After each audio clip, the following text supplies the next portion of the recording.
Fat loss is like training a puppy.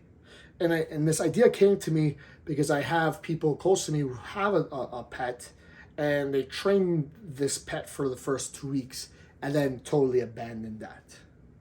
You know, getting a puppy is exciting. Like taking on a fat loss goal sometimes is exciting. You get a puppy and everybody in the family is going to take it for a walk. And that by the end of the first day, this had 5 walks. Then the second day, 5 walks. And everyone's feeding it. Sometimes getting fed more than once. Everyone's playing with it. And then slowly but surely over the weeks, less and less of that happens. That novelty wears off. And then it's just the mom or the dad taking care of this pet. And you think about that. That is sometimes the way the fitness and fat loss goals unfold. You're super excited at the beginning. You're doing 2 times a day workout. You're packing your lunch, sleeping, hydrating. You do all the things that you need to be doing. It's because you were excited about it. And when you made the decision to even take on this goal, it was an excitement. But then there's that period in the middle where it's not that exciting anymore. It's a chore. It's something that has to become part of your lifestyle, your habit, and it's not as fun and exciting anymore. Fat loss is really about like having a puppy. And just like you have to keep up the training for your puppy, keep taking it for walks, keep feeding it, like it's a lifelong thing, this fat loss goal is going to be a lifelong thing for you. It's not something you do for a few weeks and then stop. You know, that puppy is still there.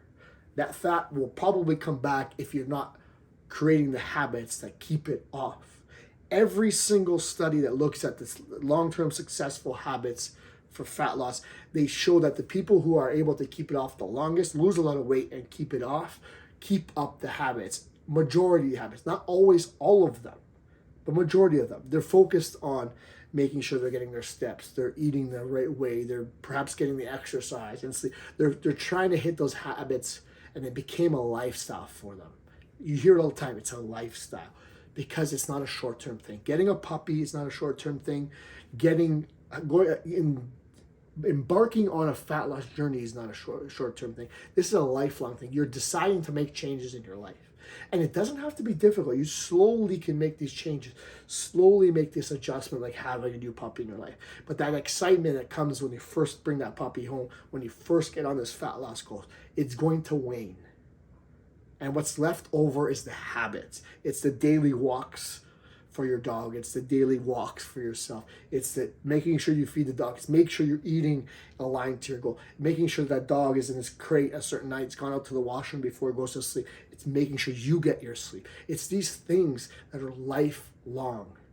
That puppy is here to stay for the foreseeable future.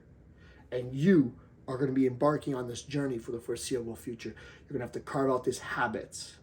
It's not a short-term thing. Fat loss goals are like having a puppy.